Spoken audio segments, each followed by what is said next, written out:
right. You're sharing this to your main page. Okay, there we are. I see it. Boom. Cool.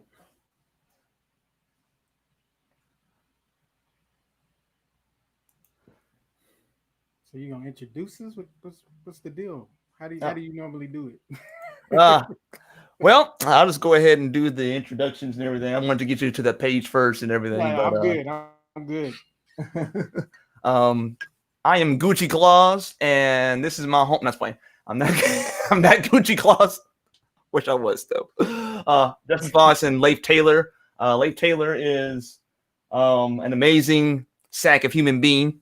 Um, uh, we known each other for quite some number of years now, just kind of off and on. So, um, but fantastic illustrator and designer. Like when I see your stuff, dude, like I'm just like, that's designed so well. Like, I appreciate it. Appreciate it. like legit. Like I don't do the whole like flattery thing for because that's not really helpful. I don't think. It more strokes my ego and gets me to be cool with the kids and everything, you know. And I don't like doing all that. So, but like, yeah, your stuff, I'm just like, he knows what the fudge he's doing. He really, really does. So I just feel honored to be here, honestly. So I appreciate it, bro. Yeah, man. Just yeah, I wanted to because I was gonna go live yesterday, so I wanted to reach out to you. I meant to do it a couple weeks ago, actually, and I was like, well, let me hit up my dude Justin to see if he's available to go live, and I'll just schedule it around that because I like because a lot of times when you go live, I'm going live, so I can't watch your stream because I'm doing mine. I was like, well, let's see, if we can collaborate on one and get it rolling. mm-hmm. In the words of the prophet Rick James, unity. Oh, I'm gonna stop.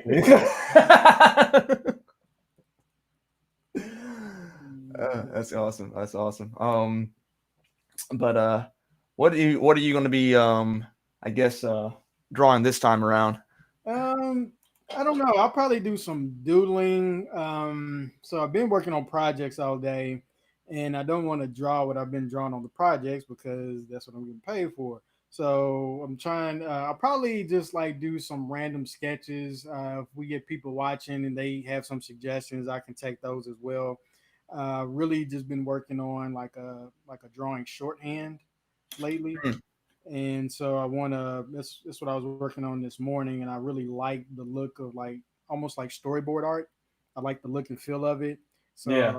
I'll be practicing some of that just to get loose and just get used to drawing all kinds of things without overthinking it. Sometimes I overthink my work, and it takes me forever when it should take me a couple minutes.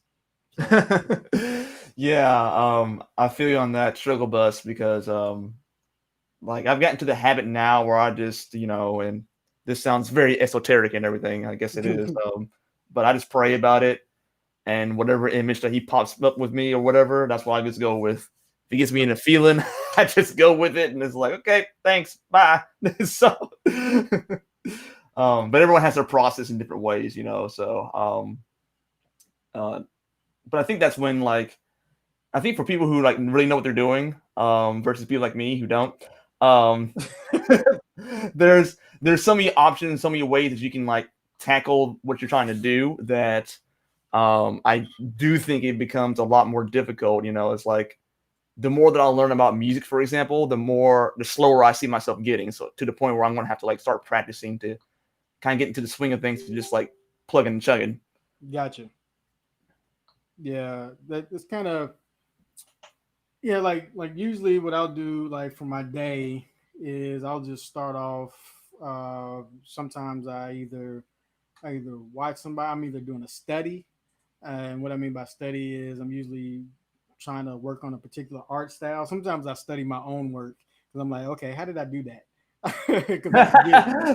Because I work on so many different styles sometimes, and so I'll just focus on like just scribbling and just redrawing some of the stuff I've drawn. Sometimes I'll take on somebody else's work, like like one of the animation masters and that kind of thing, and see what they did to get to a point. Just study their strokes and their movements, and it's just all over the place for me in terms of whatever the day entails. and I'll do the warm ups before I start on a project, because if I don't, then I'll be struggling on the project, and it's just wasted time for me. So I may as well draw something that I want to draw first, and then I can hone in on getting my hand loose and getting my mind, and my hand synced, and then I'm good to go from there.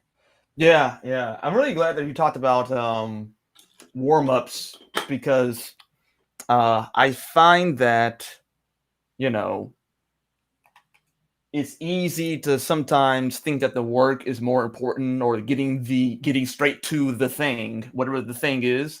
Yep. Um, that sometimes people can think that that's more important than actually the warm up in the you know kind of putting. I compare it to putting on your football gear. Yeah, yeah, yeah. It's like okay, now you may or may not enjoy football, but there's certain challenges in terms of that sort of thing. But you don't go out there on the football field to try to score the touchdown without your gear on or Yeah, without warming up or any of those things.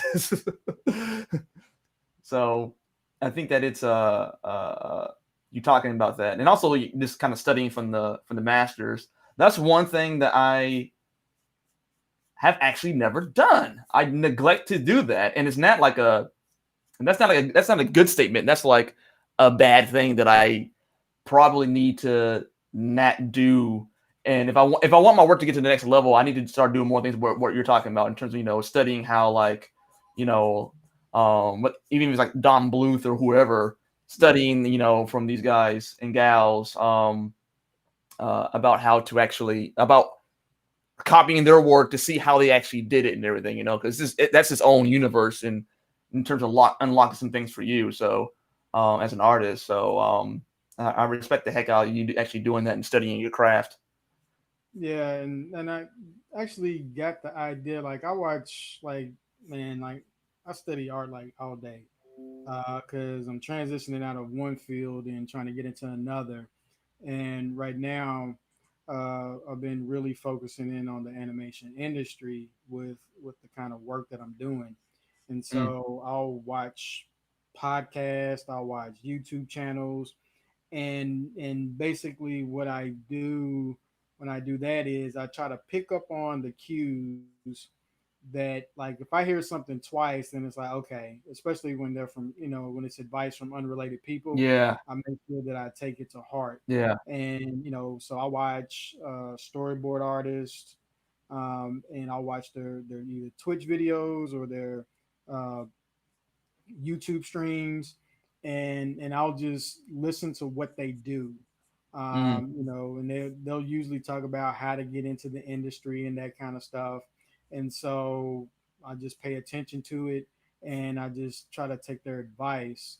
And that's one of the things I can say that's helped me a lot in terms of getting my craft up to speed, because I've been out of it so long in terms of like drawing and doing art, that that following people like that really helps me a lot. yeah, yeah, certainly, certainly. So what made you want to get back into it? Because I more know you on when we first met. I was in game development with Yep. and I went over there when you guys had Super Soul Studio, Yep. where you're operating in that same building or whatever, the old radio station downtown. Oops. Sorry about that. Yeah. Oh, you're fine.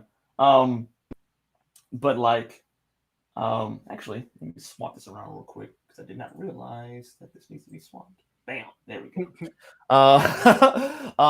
It's like if you do a manga style, like no. um, but like, what makes you want to get back into it? Because I know you more for your software development and things like that. Yeah. So I was really trying to transition out of design. I mean, I still do it because sometimes it pays bills.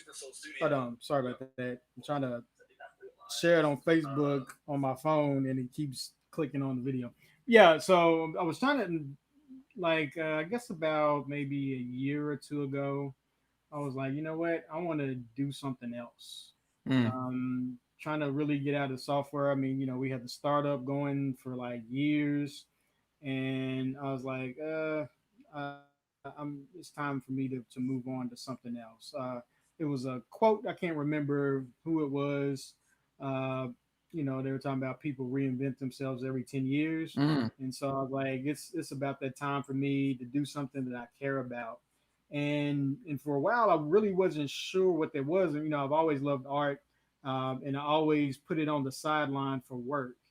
Yeah. And I tell the same story every time, but it was in 2018 December I decided to go see Into the Spider-Verse, and when I saw it, I was like, man, that's what I want to do. Oh, really? And yeah, I was like, I want to tell stories. Specifically, I want to tell stories about Black people. And then I took my kids to watch it as well, and the fact that they loved it so much, and it wasn't even necessarily representative of them because I have girls, but it was representative in the sense that they could relate to Miles Morales. And Yeah. so when I saw that, I was like, you know what, this is what I want to do. And so I'm going to put my time and effort into doing that.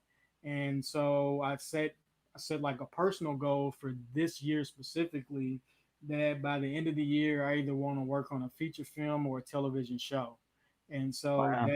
that's literally what I focus on day in and day out, is really just honing my craft and getting better and becoming more reliable as an artist. Wow. Wow. I didn't know the movie had that much of an impression on you. Like, Yeah, I love that film. It was just one because it was put together so well. oh my God, it's Uh, beautiful. Like, I was yeah, still just like freaking amazed by, you know, because my I've always been a proponent of like of some measure of hand drawn animation. Like Fantasia, for example, will always be beautiful because, yeah, and yeah, that's 80 years old now, I think. yeah. It's ridiculously old. Yeah, yeah, it's pretty ancient, and it will always be a work and an achievement because someone sat down at the table and drew that, and they had to think about color, things meshing into the background either well or poorly, like light. You had to think about all these things. It was done by hand, Yep. which blows my mind. So like when I saw that they were respecting that ancient craft, the way that they were, rather than just kind of making a generic 3D film like that, and they took the time to give it that kind of animated 2D look. I just appreciated the heck out of that so much. Yeah, and hand drawn animation right now has been taken off, uh, especially with COVID and all the stuff going on with it. The industry's really been picking up. There have been a lot of deals that are going on, and plus the fact that Avatar did so well on Netflix doesn't hurt either. Yeah. Like seriously, because it holds the record for like number one streaming show. Really? Well, yeah, I saw it Yeah, on um the top number 10. one spot for like a really long time, like Yeah, like 61 days, and no other show or anything that Netflix has had has done that. yeah, And the cartoon's 15 years old. yeah, yeah, And so that helps, because I know Netflix has been plunging a lot of money into cartoons as well. And so just the industry itself, like I said, because of COVID and the fact that studios really can't get people in them, has been beneficial for the animation industry. Beneficial. Not necessarily the best word, but you know what I mean. yeah. Like I really hope that Netflix is successful in terms of their 2D endeavors because, especially when it comes to bringing anime uh, to the states, because like that gets in a lot of weird legal stuff, and there's some great anime that have been sucked into like a nebulous black hole in terms of publishers and things like that. Like even Galleon, um, it was only going to be on DVD set Right. for like a long time until I mean, yeah, whether or not you like the redub of it or not, to me that's kind of not the point. The point is that they struck a deal to where um some anime that would have never gotten the chance to see the light of day again, you Yep. know, can actually be seen again. And I also just for the animation industry itself, like so like the whole industry sometimes is kind of sad because you get paid 15 cents per page or whatever it is. um We're talking about but, comics. Not for comics, but for animation. 15 cents a page. What do you mean?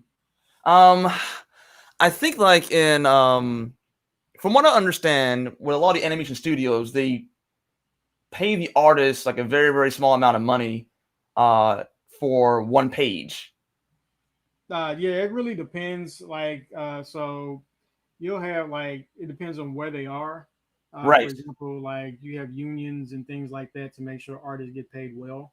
Yeah. Uh, in like LA and places like that. I'm not sure about like what small studios do, or of course the smaller the studio, the less they can pay. But I don't know how they operate. But yeah, I mean the That's what we're seeing. animators, So yeah. So the animators in the studios, they get, I mean, they have set rates. Like so, if you're part of the union, then you can get in on those rates. yeah, like I was more referring to anime in overseas. Like it's such a Oh, different gotcha, beast over gotcha, there. gotcha. Yeah. Yeah. So like Netflix supporting that, you know what I'm saying? That might actually help just in terms of, turning that whole situation around, you know what I'm saying? Yeah, that is with anything, man. It always depends on the worker. So I'm ready to switch over to business life. Business hat, uh, let's go. yeah. So when things like that, like for example, when COVID first broke out, I was telling my wife, I was like, this is the perfect time for anybody that what do they call essential workers that's working at a job that's not paying them what they feel they should make. This is the best time for them to make that stand because Yes. they're needed. Otherwise the businesses have no business, right? Right. And so the same thing with the animation industry. If a lot of those guys gals decided, like, you know what, we want more money and we won't do it for less. If they do it as a front, a united front, then there's no other choice but to pay them. Period. Right. The Right. problem Right. is people tend to get too scared to demand more, and then it's kind of, I mean, it's the same way for most jobs or whatever. You become so dependent upon the job that you really can't broker a deal because they have more leverage over you than you have over them. Right. Right. Right. And especially artists can be very, very you know, little socially awkward. Yeah. And so like, sometimes, that mentality doesn't, serve well when it comes to, the financial thing end of things, because the art part of you wants to be like, bro, I'm drawing and I'm getting paid for it. And then you're like, you're looking at your stomach, you're kind of like, bruh, but we lost like 15 pounds, son. What's going on? Yeah. So you're skinny as Justin is. Oh, you don't want to be that skinny. I mean, come on. What are you doing? Like, yeah, and that's one of the things, like, like I appreciate about you too, is that the fact that yes, you're an artist and everything, but like you know the business end of things, and that's not, because one of the things that I personally want to be able to do a little bit better is Mhm. teaching artists, especially social skills, because for me, I find that people in workplaces, the reason why people get paid more money at workplaces, because we've met doofuses, and somehow they're a manager. And statistically speaking, the way that they became a manager is that they have better communication skills than the other workers. So Or they just know they just know more people. yeah, exactly, which goes back into relationship Yeah, and social. communication. Yep. Yep. So like, if they can like learn that, and navigate through those type of things, like I think that uh rather than just kind of letting it go and just being happy with your pen and pad and everything, I think that'd be a huge benefit for a lot of people. But that's one of the things I appreciate about you, is the fact that you have those things going on for you. Because that's hard to find, from what I've seen at least. Yeah, and a lot of times, like a lot of that stuff just comes out of necessity more than anything else sometimes. And so yeah, because I was talking to my wife early this morning about just that very thing, and like when it comes to succeeding I guess, in the creative space. And I'm not saying it as if I've arrived, so don't get it twisted. I'm still seeking out opportunities like everybody else. However, one thing that I do know is that a lot of the like money and talent don't go hand in hand, Yes. and I don't think people understand that Yes. because I know like one of the most like talented people I've ever met, like literally in terms of art. You know, they're successful, but they're not as successful as they should be, in my opinion. Sure. Sure. I see it all the time. Yeah. And yeah, and so it had, you know, it has nothing to do with the talent itself. It has more so to do with how you demand your talent, and not only that, but how you exploit your own talents Yes. instead of having other people exploit them. You know, a lot of times we don't exploit our talents for our own benefit Right. Right. Absolutely. outside of a job. I'll put it that way. And Right. Right. so the key for a lot of people is to figure out what that balance is, or to find people that know how to exploit your talents and partner with them instead of being an employee, be a partner with them, so that way you can benefit from it. Yeah. Yeah. Um, that's a really, really key point right there. Because it bothers me, man. Like, but and you know, I was working with an artist because sometimes I do a little bit of art development stuff, Yeah, just in terms of mentality. But like I was working with this artist, and he wasn't understanding that discrepancy between the talent and just the business acumen of or just right. those skills in terms of just socialization and things like that. And so like I was like, dude, like you're better than most of the artists that are here on the radio. Yeah, Period. Like he is extremely good, one of the best I've ever heard. Period. yeah, And I'm a hip hop head. yeah, yeah, You know yeah. what I'm saying? I'll because most people think that like Justin, come on. You know what I'm saying? Like, come on, bro. Like, what do you know about this? You know what I'm saying? You're just you know dude from the burbs and everything. Like, what do you know about this? And I was like, plenty. I promise you. But like I was like, but dude, like, look who's on the radio right now. This person, like, Fetty Wap is not better than you. Yeah, yeah, You know what I'm saying? Like, yeah. like Iggy Azalea is not better than you. So it was just the talent. It would have been a done deal, but it's Yep. not. Yeah, like, talent is only a piece of the equation, right? It's not the whole equation. Right. Exactly. So they just made better connections and shook more hands and kissed more babies.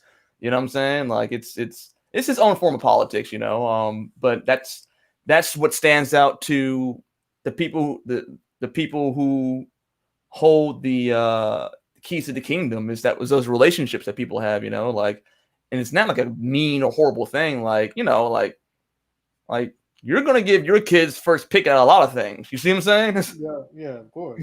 Or your mom or your dad or whoever, you know what I'm saying? You're gonna give them first pick at a lot of stuff, That's just kind of the way that it is because again, it's that emotional element of it. So it's not corruption or whatever it is, it's just human relations, even biblically speaking, you know what I'm saying? God wants a relationship with you. And through that relationship, the things happen. You know what I'm saying? Yeah, and not only that, one of the things I think people overlook, and this is the hard part about it, is the convenience of it. Yes. So, for example, I reached out to you because I knew you did this. Mm. It's convenient, right? Yeah. Instead of finding somebody, it's like, oh, well, I think this person draws as well, and I think that they may live stream. So let me work on getting to know them and then see if they'll come and stream and do all of this, as opposed to like, okay, I know Justin. Justin does art online. We usually do it at the same time. Let me hit him up. Yeah. It's the art. I call it the resistance. That you can. Sometimes it's like unnecessary resistance. So Yeah, exactly. like it's so much better to think about things. Okay, because all technology and progress is actually made out of convenience and speed. Yeah, of course. So a lot of people don't understand that. So I'm kind of like, look, whoever I know who's going to succeed in tech or whatever it is by this speed and convenience of what they're actually offering me. I will always know that. And so this is something that I heard from a book.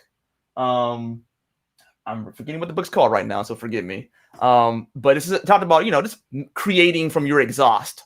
Yeah, yeah, You yeah. know, like you're already driving the car, and this is going to be something that comes out of your exhaust. So that makes perfect sense in terms of you approaching it the way that you've been approaching it. So, and it's a big deal, man. Like your brain wants to protect itself from. Everything. Yeah, it does. Like it's people get frustrated about that kind of stuff. My brain is not cooperating with. No, it's doing its job. It is protecting you from danger and perceived danger, and and it's trying to find the path of least resistance. So you partner with your brain to get the job done, and you don't and you negotiate those things a little bit, and make it happen. So speaking of which, so like, what is your game plan to go and achieve this goal that you have? Because I find that to be I think goal setting is one of those type of things where a lot of people don't think about it. Mm-hmm. And or they're afraid of failure, and that's why they don't set goals. Because when you're in public school, I mean, my business team was talking about this the other day. If you're in public school, like you have been penalized for errors. Yep. And God help you if your parent is an educator also. Yeah.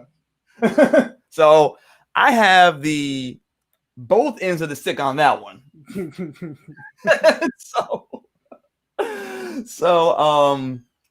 it was pretty rough in terms of comprehending mistakes and things like that. Understanding is not a bad thing, even as I'll be 38 next month. You know what I'm saying? So it still is an area that I struggle with. So when it comes to goal setting, how have you put this goal together, and how come you're not thinking about failure in terms of becoming working for a studio this year? See, okay, so I got to answer it in two parts, right? So, for me, just goal setting is just something that I've just become accustomed to, because everything requires a plan if you want to execute, right? Mm-hmm. And so you want to make sure that you have a solid plan on what your goal is. First of all, establishing the goal and why you want the goal. It's the why.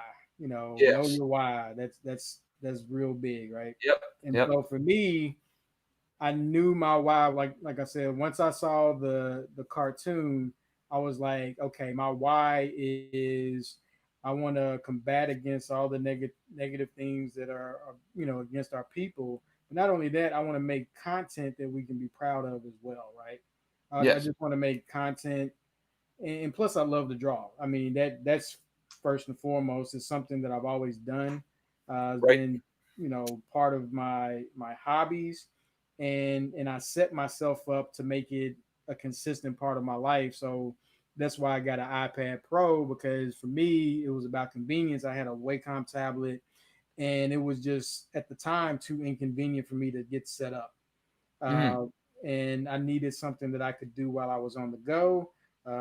Paper wasn't working for me, because then it's like, okay, how can I show people my work if and I know you're doing paper now, but for me, the scanning aspect of it, I got rid of my scanner like years ago, so I was like, okay, how can I do this to where I'm still able to travel? At the time I was traveling a lot, not so much now, obviously. Mm-hmm. But at the time I was traveling a lot, and I was like, okay, I need something that'll be convenient and useful. And so I was talking with somebody, and I was actually interviewing them, and and they mentioned the iPad Pro, and I asked them about it, and for them, they was like, it's the best thing I've ever experienced. It's convenient, blah blah blah. They basically pitched me on it in the sense that okay, I need one of those in my life. Yeah. And so when I got one, that was step one for me, right? And what I mean by that is, at the time I wasn't drawing, and so like my Instagram page only had like maybe 3 images at the time. And I was like, okay, I'm gonna do this, and I'm gonna post everything I do, regardless of what it looks like, and I'm not gonna care what it looks like. I'm gonna post it regardless. Yeah. And then so my game plan with that was just to get in the habit of drawing on a consistent basis. Yeah. So over 300 some images later, I've done that, right? Yeah. And those are just the ones that I post, because I've even taken off a ton of. I still have a ton of images archived because I was like, okay, now that I've done it, I want to start, whittling down my work to who I'm trying to target. Mm. So that was step one, identifying what the goal was, and then I figuring out how to go about achieving my immediate goal of just drawing, period. Because if I couldn't get in the habit of drawing, there's no point in me trying to work on a production, Mm. because Mm. I'm going to be working a lot, right? And Yeah. so that was for me, just overcoming my own habits was step one. And then once I overcame my own habits, I was like, okay, if I want to create stories, then I want to, create stories with the best people that create stories, which is why I wanted to work on like a production. Yeah. And so yeah, that's how I came up with that goal. And the feasibility of it wasn't even part of my concern of success, failure. It's my goal, and I was just gonna figure out how to achieve it. And that was just the way I approached it. And so yeah, and is so far it's been working. Yeah. Yeah. That's awesome, man. Yeah, there is that the conquest of of self and involving just those habits, and some of those mindsets. Was there ever a time where you got into the comparison trap in terms of your work, where you're kind of like, man, Oh, this always, like I this is said, like whack, you know what I'm saying? yeah, yeah, Like, here's what, like that kind of thing. yeah. Because I'd be like, why people like my stuff? Like, I stay that way, bro. but one thing you realize though, and I literally had this conversation with my wife earlier, is that you're more harsh on yourself than sometimes what you should be, and sometimes you're not harsh enough. So Yeah, there's a balance, right? And the balance is figuring out what it is you want to do. So for example, is if I'm trying to work on a production, then I need to be able to at least match that production. And versus if I'm doing my own thing, then it doesn't matter. yeah, So it just depends on what the goal is. And like I said, there's all kinds of level of artists out there, uh, you know, and I'm like, people reaching out to me because they haven't seen this guy, right? You know what I'm saying? Sometimes it feels that way, right? yeah, But again, it people have different tastes, man, and you got to respect that. You got to respect that not everybody wants to see your style, and that's one of the things that I realized early for me, is that certain things that I like, that I know of, like commercially some people don't like, and I'm cool with that. yeah. I'm cool with making stuff that I like versus stuff that I know the majority of people like. Right, right, right. I think it's a big And you deal. just have to be, yeah, you just have to be content with it. Yeah, yeah, yeah. Because like I don't know, man. Like a lot of times I get because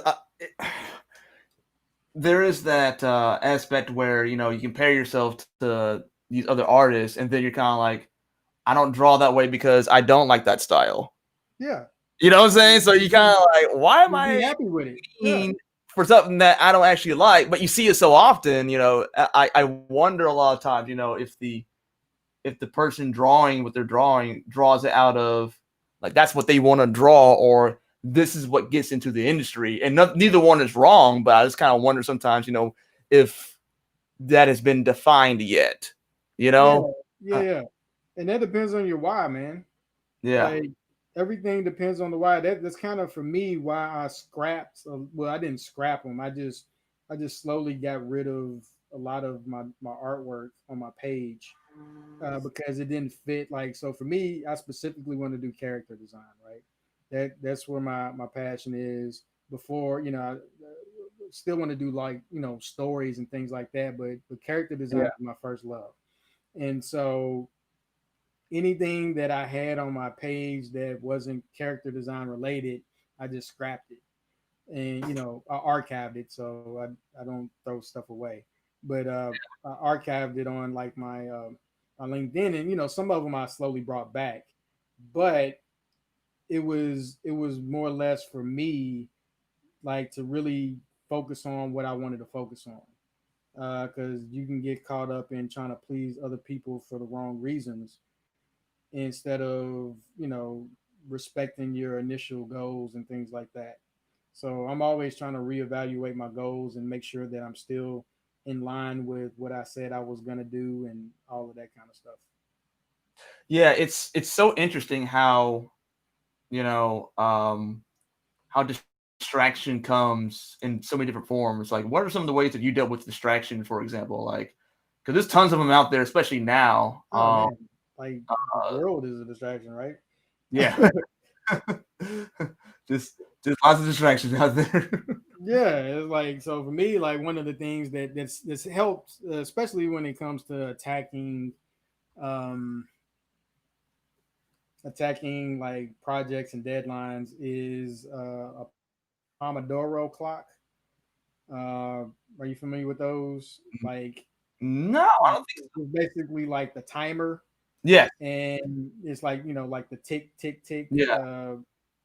and that actually helps me. I did one the other day, and I was able to just work nonstop. Of course, it has built-in breaks. I use the app. Like, I use apps for everything. Hmm. So it had like built-in breaks and stuff like that, and it's in like 25-minute increments. So that helps. And then also for me, I'm a workaholic anyway, so that helps also. But in terms of staying focused on the task at hand, the Pomodoro has been pretty beneficial for me personally. Yeah, I'm gonna have to know what that is because I find it better workflow to, you know, do a certain amount of time, and if you want to go further, you can, Yeah, yeah, yeah. but at least like doing just that set amount, Yeah, and So it's that's what the Pomodoro does. So I think you would like it. okay, yeah, that's what it sounds like to me, and that sounds pretty fire because that right there, gets the job done, bruh. Yeah, Like when I saw about how to manage time like that, because I don't know, like I think if you're artistic, you take in information differently. right. So there's not a whole lot of compartmentalization. I think that when an artist walks into a room, they see everything all at once. And so I say it all the time that, when any system gets overwhelmed, it shuts down. And I Yep. think that because of that, a lot of artists can be very, very shy or just kind of overwhelmed easily. Yep. Um, Overstimulated. Yep. yeah, overstimulated very, very quickly because when we walk into a room, we see all the information. We don't just see a door or this or that. It's like I see the color, I see the books, I see the floor, I see the carpet, I see the this, I see everything at first. Um, Yep. so like I that just having, and so like when it comes to time, there's this tendency to kind of look at time the same way. It's like, oh, I'm gonna be doing this forever, and it's gonna be taking this long, and it feels like it's taking this long, but actually it's not. You just kind of chop it up into maybe 15, 20 minutes or just 1 hour, and just set your watch by that. And then after that, seeing how much you can actually get done as your own kind of personal challenge. You know what I'm saying? That seemed to help a whole lot just in terms of my overall workflow. So Gotcha. I feel validated that that you've landed in the same spot because you're doing this for real. So that's interesting to see that. But Yeah. And plus, I just like when I say, like, I watch like art tutorials and videos and things. Like, I literally watch it nonstop. Like, all day, I got some form of art on my screen or some form of observation, or I'm doing something. yeah. Uh, and yeah, it's like, if I didn't understand myself, I think it's weird. They say that, a lot of people who are of a certain kind of level and wealth and things like that, that they have a tendency to what most people perceive to be an obsession with what they're trying to do. I don't think it's an obsession, but I think that, it takes what it takes. Like one of the things my Yeah, pastor I says, got that like, it takes what it takes, and he's like, whatever it takes, what I'm saying, whatever, but you got to pay the cost to be the boss. yeah. I don't know. That's more from the prophet Stoop Dog, but you don't. I hope that he has a radical transformation into Jesus and starts prophesying, so we can find Prophet Snoop. I want that to happen so bad because that would just make me laugh continuously. Um, but yeah. So like, how do you? So the goal, you're saying that the goals itself keeps you away from the distractions, Not necessarily, but I mean, I'm just of the mindset you can't do it unless you do it, right? right? So, it's just that simple. It's like if it needs to be done, I mean, I'm the one that has to do it. So, I mean, plus having a family helps, but again, like, I mean, I'm pretty much obsessed with it from the standpoint that it's all I think about. Yeah, Uh, and I think about it on a daily basis. I think about, okay, how much, I study the industry. And I just do the what I feel is the necessary steps. I don't have all the answers, so that's why I stay curious. That's why I talk to people as much as possible.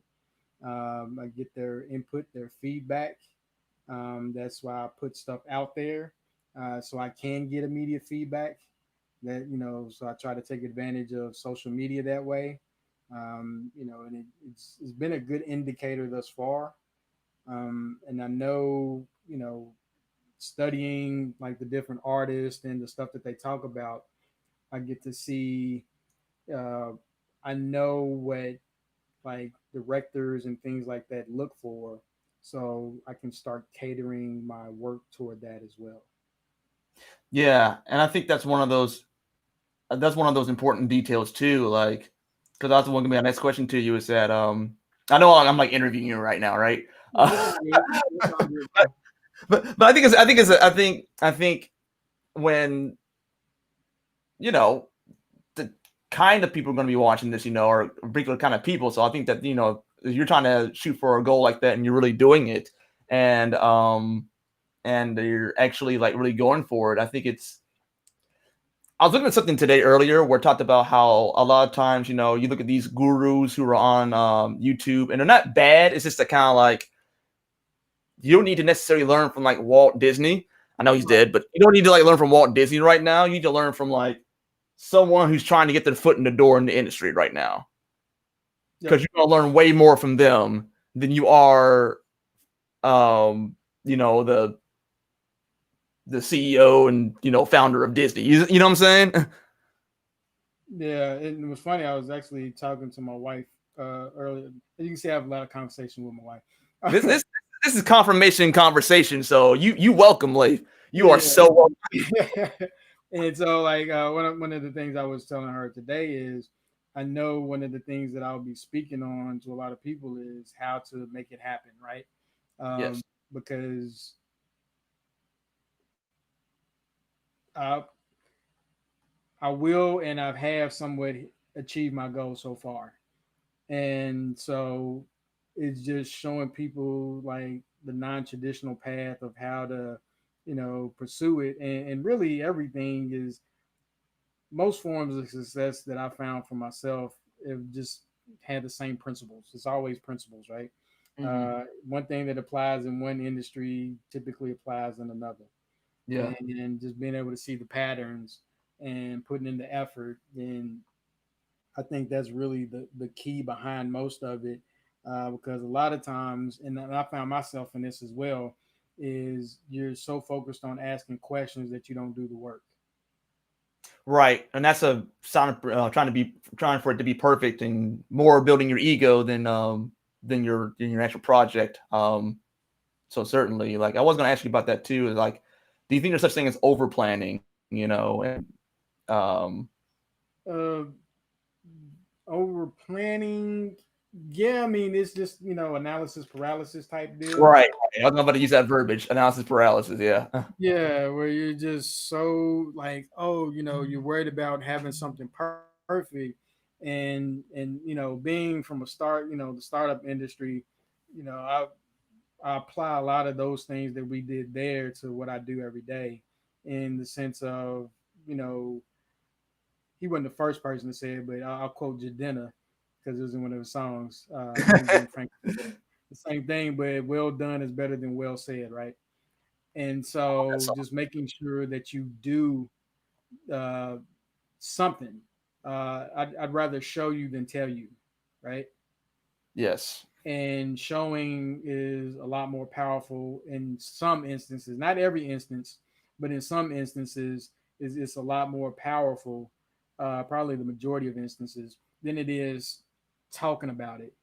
And if I spend all my time talking, then I'm not doing anything, and so I'm not benefiting myself or anybody else. And so Yeah. just make sure that you put in the work, and a lot of times you'll psych yourself out of doing the work by saying that you're just planning and doing this stuff, but you're not taking any actual steps.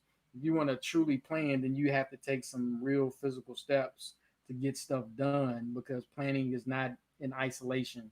Planning is based on research, is based on information collection and all of that. And if you're just collecting information only and have not done any work, then you're still nowhere. Right. Right. Yeah. I think that people, myself included, until I actually really started reading more books and understanding and had a and put myself into an environment to be around people who were looking at success and trying to attain that. Right. Um, I underestimated the power of the brain. Like just the links that your mind will go through to protect itself. So like even that we talked about this earlier.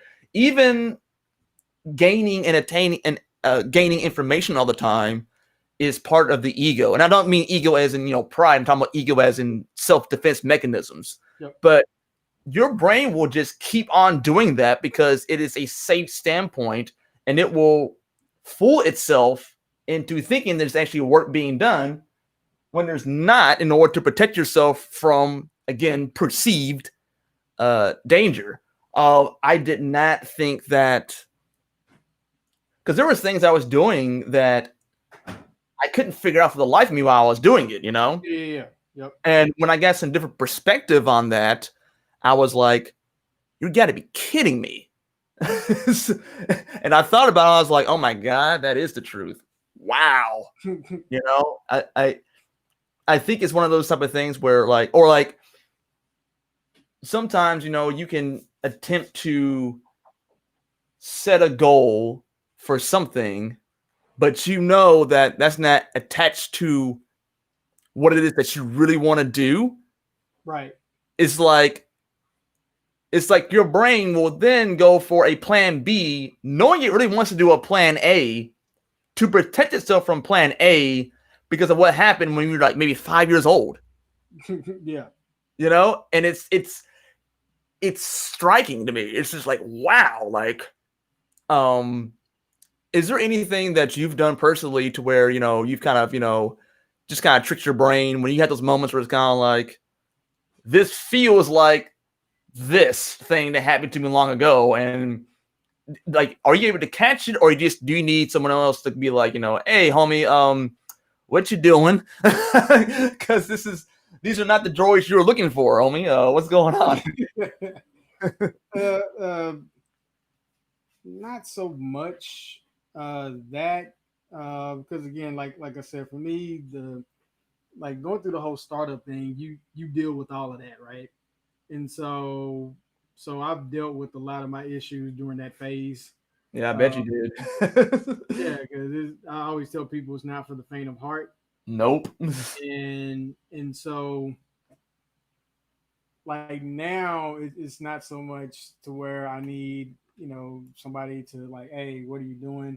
I have like periodic, like, I journal every day, so So in that, I talk about, some of the things, I don't necessarily go into detail in my journals, but sometimes I do. It's like, okay, I know yesterday I really wasn't, pursuing everything the way I should have.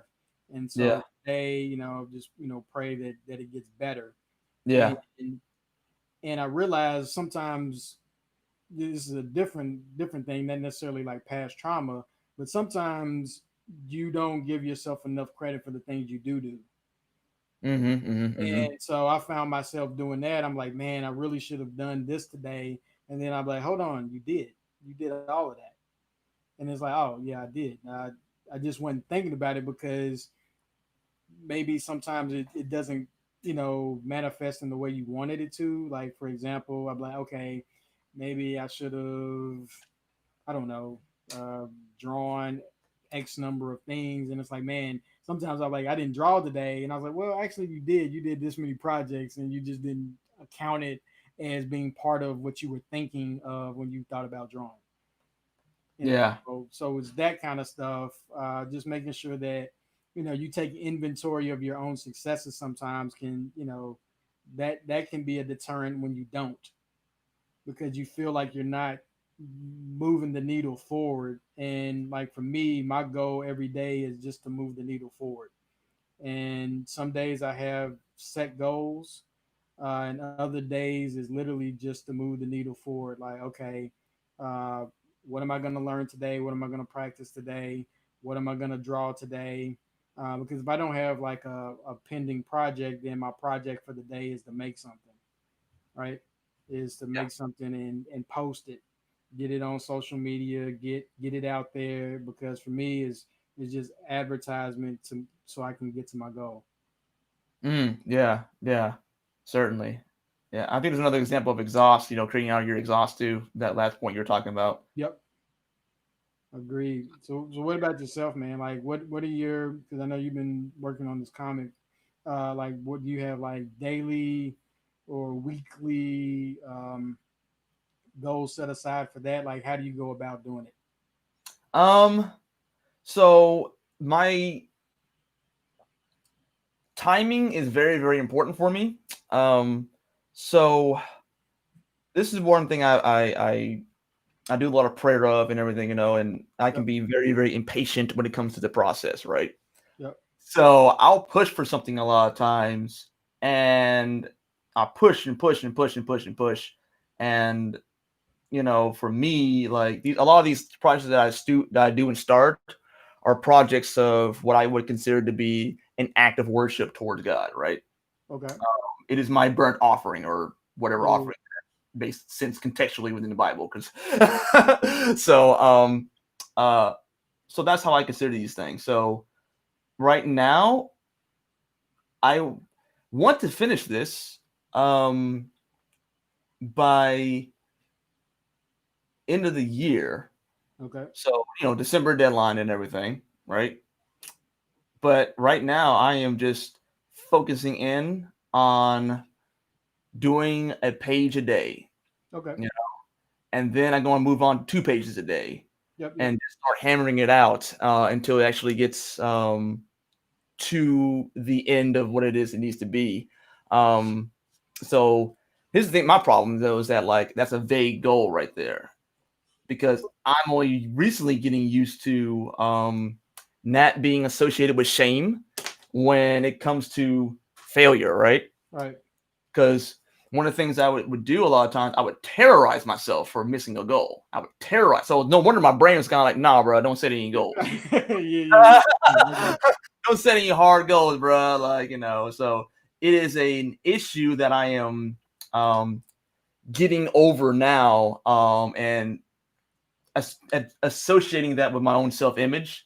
That yeah, you Yep, can do this. yep, You've done plenty of wacky things before. Remember the time where you illustrated and colored a book for your class when you were in college, just for extra credit.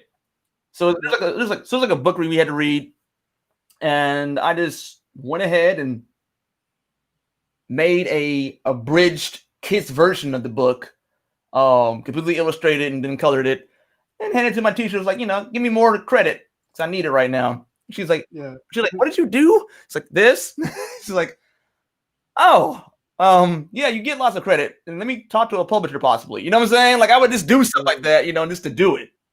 So it's in there. It's just that like,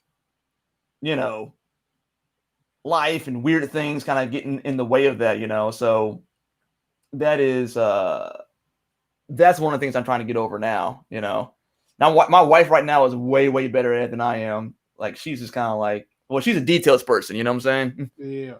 So detail people, you know what I'm saying? They're kind of like they'll detail themselves into oblivion. I'm kind of like, okay, baby, you need to, okay, you're cute and everything, you know what I'm saying? But you're trying to wear me out right now. Wear yourself out too. But like, but yeah, I don't have much to add to that part of the conversation in terms of that. But right now I will say this, it is much better to do an incremental crawl than to start trying to run. Yep. I will say that because you get burnt out quick. Yes. And you will berate yourself and be mean to yourself and all kinds of bad things that you don't need to. It's unnecessary roughness towards something that's not even realistic to achieve like that, So, yeah, and also just like I said, give yourself credit as well. yes, The fact that you've gotten as far as you've gotten, right? right, The stuff you have is more than you had before you did it, right? right. And a lot of times, I don't think we look at those things as successes when they actually are. They may not be, and it's not to say that you shortchange yourself on the ultimate goal, but it is to say that you are putting forth the effort. You are, because sometimes your projections are wrong in Yep. terms of like, okay, I think it'll take this long. And whenever you think something is going to be short, just multiply it by a factor of 5 because it's going to take you way longer than you ever expect. Right. And, That's the part that messes me up most of the time, to the point where like I'm like, bro, don't even need to set a deadline because I always do that. So I'm glad you're talking about this because that 5 times out is what I need to hear right now because I have the worst time estimating when I'm going to be done with something. Like, good grief. yeah, and for me, like one of the things I talk about this quite often is like when Lamar and I, when we first like, not even like when we first started doing stuff. This is like very early on, and no, this was probably like maybe 2 or 3 years into the process, maybe even longer than that. We had a came to the realization that the process is the process. Yep. And until you accept that, until you fall in love with that, then you'll always feel miserable. Yep. Because your time, you want to rush everything. So, because who wants to wait, right? So you try to rush everything to your own detriment. Yep. And you try to bypass the process when that's not how things work. And once you accept that, then life literally becomes easier. Literally, Yeah. it Yeah. becomes instantly easier, and it's all Yeah. in your own head. But it changes everything. Yeah. Bro. Like one of the things I like to say to people, because I know a lot of people with detail-itis and things like that. Again, it's another one of those kind of failure diseases. Look at the Magic of Thinking Big. Read that. Anybody, I know you probably already have, but for people out there, read that. But like, is that the process is perfect, so you don't have to be. Right. The process is perfect, so you don't have to be. And that just, you're right. That lets you rest. It's like, hey, like, this is what it is right now. And if you go through this, then when you get what it is you're trying to get, you actually appreciate it and understand it. Yeah, because not only that, man, it's just you just realize you're not omniscient, right? You don't know everything, and Right. so you don't know what else you need to get to the end goal. So you just enjoy the journey. Right. And that's part of staying out of God's business. Because it's like what you perceive to be bad could just be part of the process to receive what it is that you're supposed to be getting in the first place. Yep. So it's like, because we see this happen all the time where, like the lottery, for example, that usurps the process of what it takes to achieve that level of money in terms of service. Yeah. So when you usurp that and you see what happens to most people who end up winning the lottery, is that they haven't they haven't been in the necessary process to maintain and keep that kind of money, to know what to do with that kind of money, and so it ends up being a curse more than a blessing. Yep. So you can't muck up the process here, by God. So, and by the way, how is that? Have you ever tried to Surface Pro for as a drawing tablet? I have not. I've heard of it, but I've been a Mac head for a while, so yeah. I'm great for you then. I was kidding. No, yeah, like those little. I wonder truly if the Wacom tablets and things like that, Mm-hmm. are worth it the way they used to be worth it. Because now, I mean, you can have your full computer, whether it be iPad or a Surface Pro or whatever it is. Like the Surface Pro, seriously, one of the finest devices I've ever bought. Okay. Ever. It's that good. There's 4,000 points of pressure on it, like it is fucking wonderful. The only reason why I'm not on that thing is because I enjoy like the process of scanning the things in, and I don't know.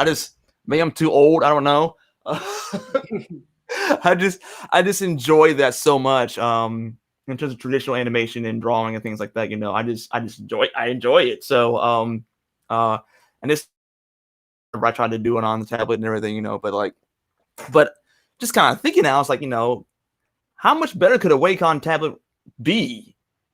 Because this thing is beautiful. Yeah. So, what's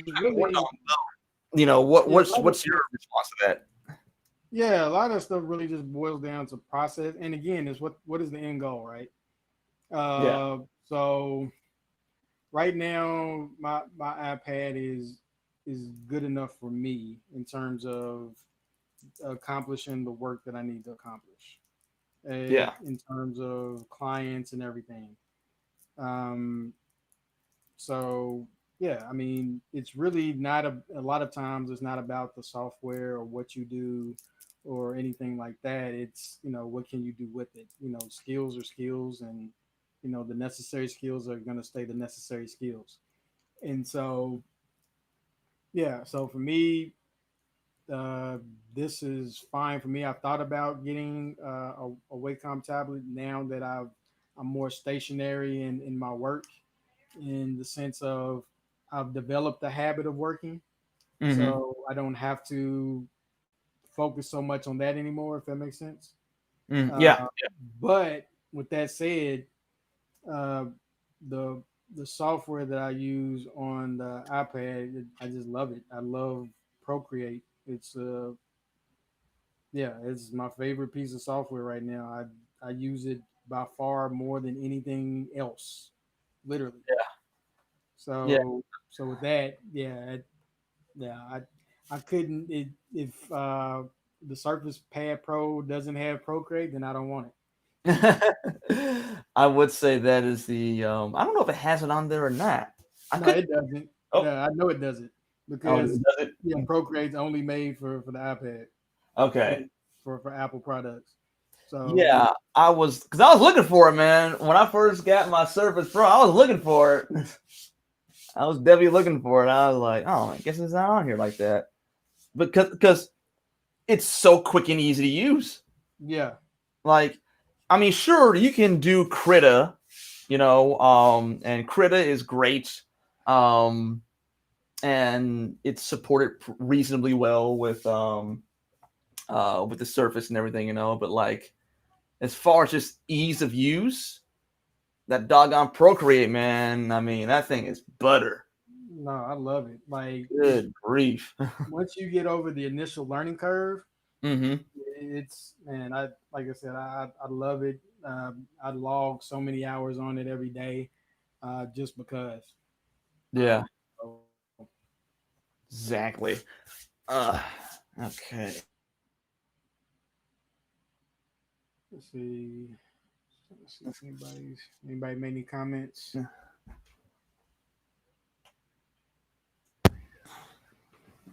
So, do you know how many pages you're going to do? Question. Uh, like when you finish this panel, do you have in mind the dialogue that's going in those spots already? Yeah. Like, So, how do you map out your process? so what I do is, it starts out, um, like this. Yep. Yep.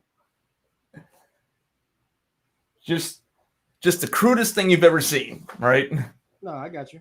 So, and let me show this right here too. This is a little bit more detailed because this is one I had to do because when I recognized that, I'm gonna have to probably talk, and I was like, wait a minute, I can't talk and draw at the same time. I can ink and talk at the same time, but I can't like think of the panel and then draw at the same time too. So I better get something started real quick.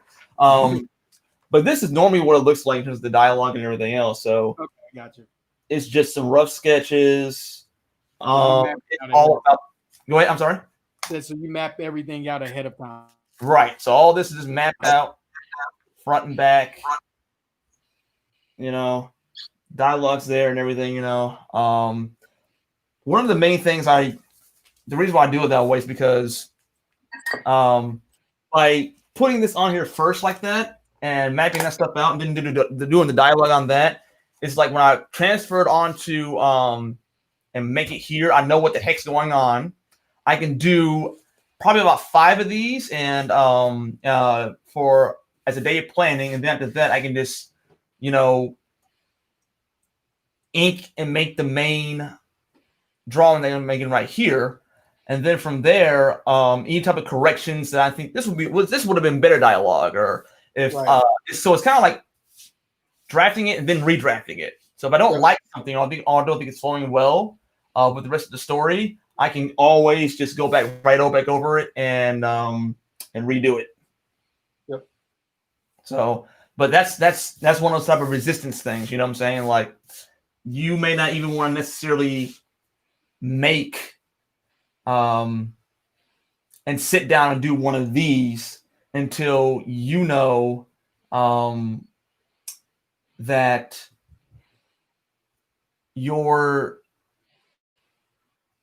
until you're figuring out what it is that you actually want to do in terms of the story and everything else. Like, ideally, this is not even like the best. This is my process, but like, maybe ideally you want to probably like write the whole script out and things like that.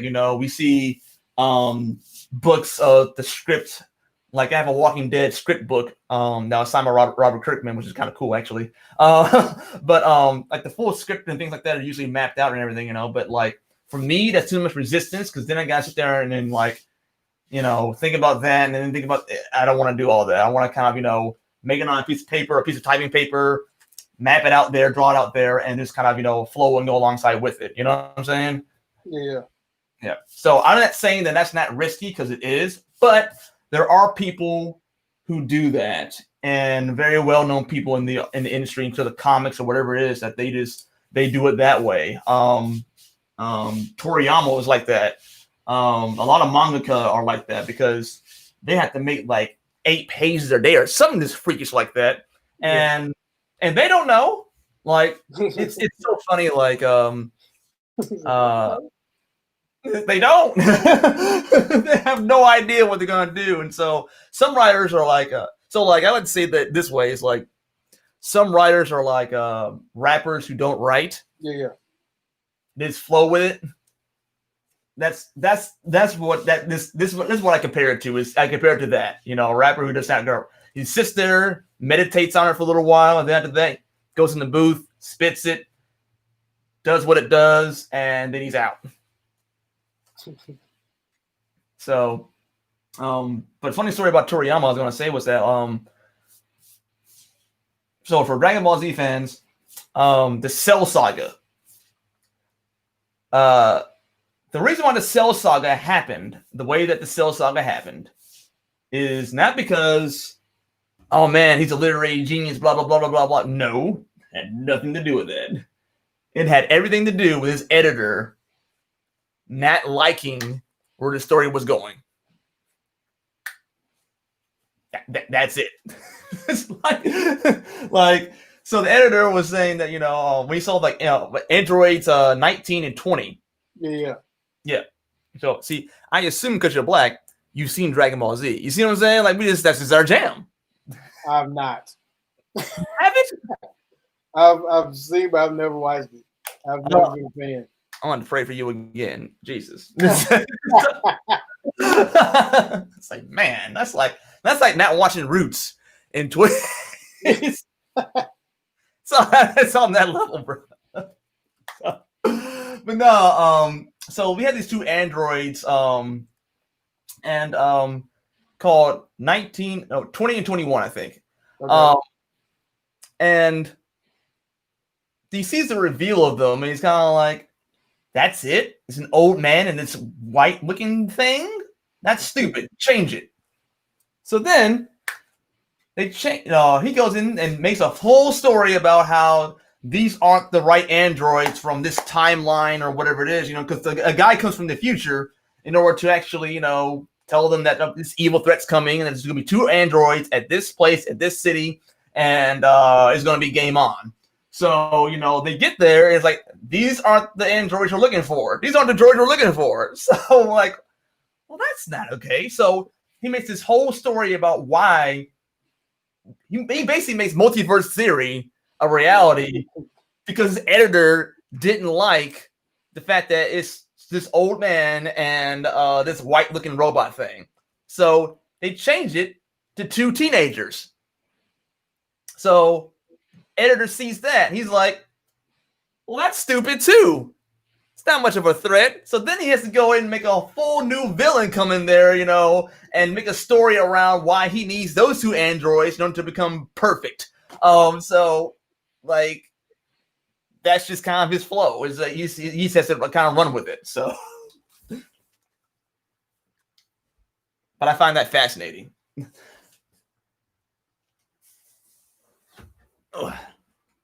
Let's see here. Let's do a little bit of background work too.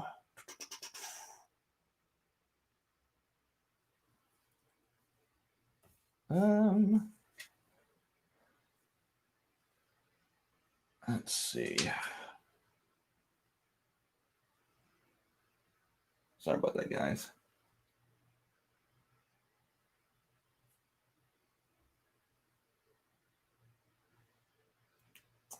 Trying to get my stuff right here. There we go.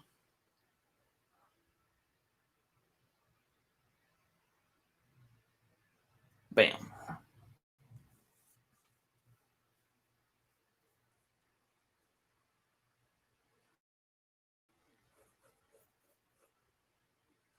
Still there? I may have lost Lafe.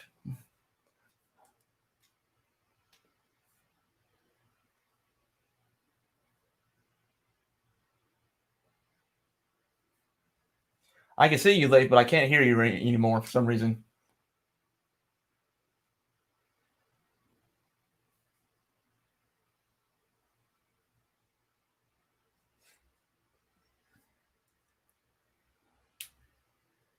No, your mic went out. Well, that's no bueno.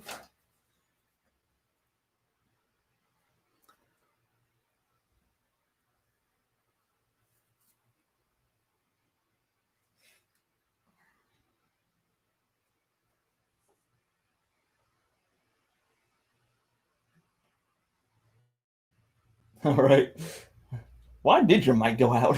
That's the craziest thing.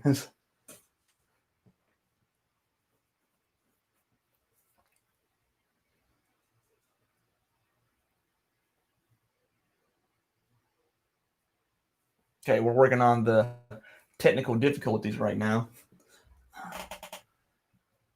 But he'll be back with it shortly in terms of the audio. Because I'd love to hear his sultry voice one more time. Oh, man. So that's one part of the process. Is just, like I said, just like to flow with it. I was going to keep on answering your question until you come back on, Lafe. So that's one part of it. And I like that part more. I like the part of this spontaneity, and they say you're writing yourself into a corner. Araki would also do that too. He's a guy that made JoJo's Bizarre Adventure, and phenomenal artist. You know, I can't say enough good things about his art. Like his stuff is in like museums, and he's a mangaka. But I find that process so liberating, and challenging too, because just allowing something that's able to flow inside of you and make that. But I think at the same time too, like going back to your point, Lafe, about looking at the kind of content you're looking at, like you can.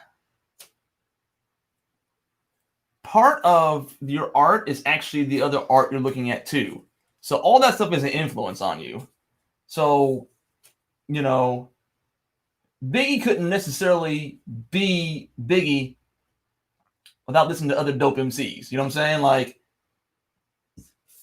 if he listened to a bunch of whack MCs, you know what I'm saying? Even if he had the capability of, rapping the way that he did, it would have been whack. So I think that even with the quality of content that you're watching, which is not to say that, like I'm watching the best stuff ever or whatever. I'm not saying that. But I watch a lot of thought-provoking niche things. And so even when it comes to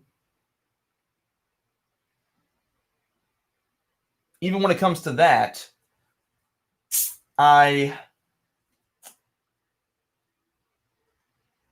try to invest my time into something that's going to be, thought-provoking and interesting. Like one of my favorite games of all time right now, or past several decades, is the Nier series. So a game for PS4, and the first one's for PS3 and Xbox 360. But it's this weird game, and I just loved it. It was so thought-provoking, so well done. I just absolutely loved it. It was incredible. And then Automata came out, which was, a year or so ago now. Yeah. No, 2 years. Well, 3 years now. Oh gosh, that's crazy. When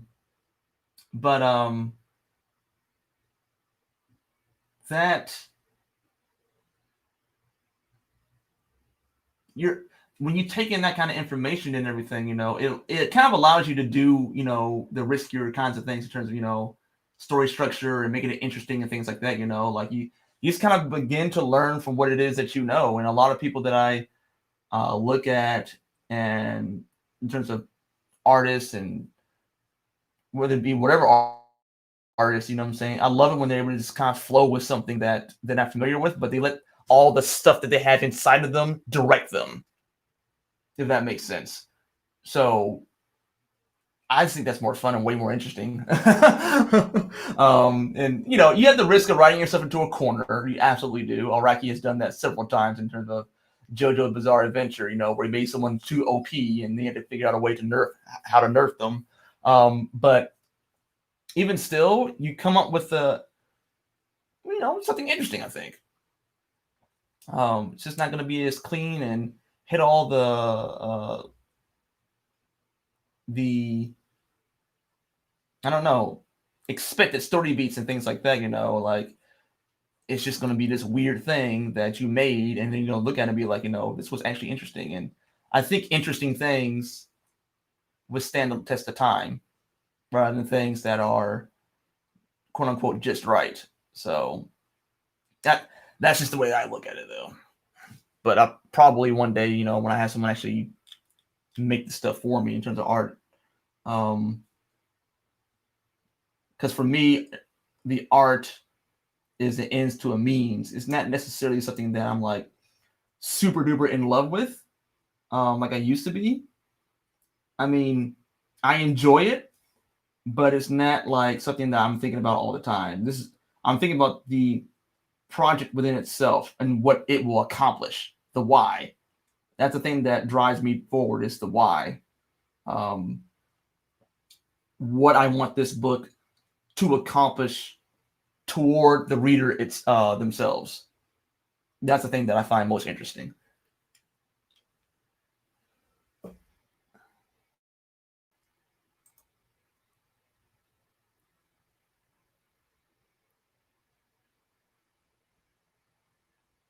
me see if I can bring you back.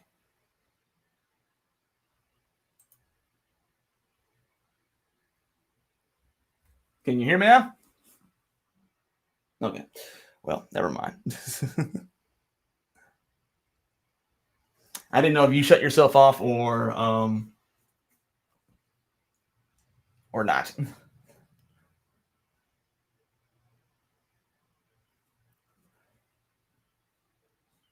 So if you write in there that you shut yourself off, I'll go ahead and wrap things up for tonight. Because pretty much, yep, you did. So I'm pretty much done. So unfortunately, I lost my homie, but that's okay. He's still alive. Let's see here. Okay, we're trying. Let's see.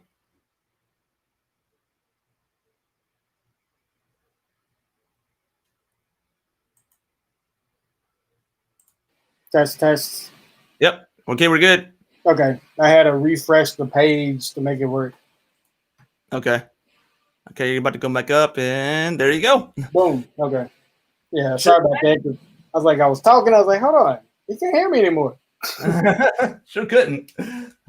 Did I miss anything that you were asking him when you were put on audio probation? No. I was just listening to you, man. Just talking about the game and then your philosophy on what will last. Yeah.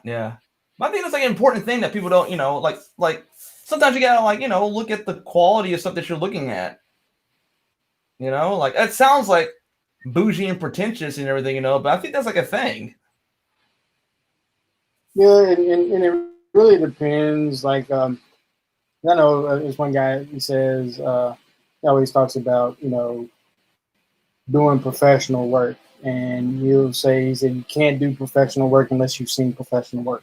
Yeah. And it just, like for me, everything, my default answer for most stuff is it depends.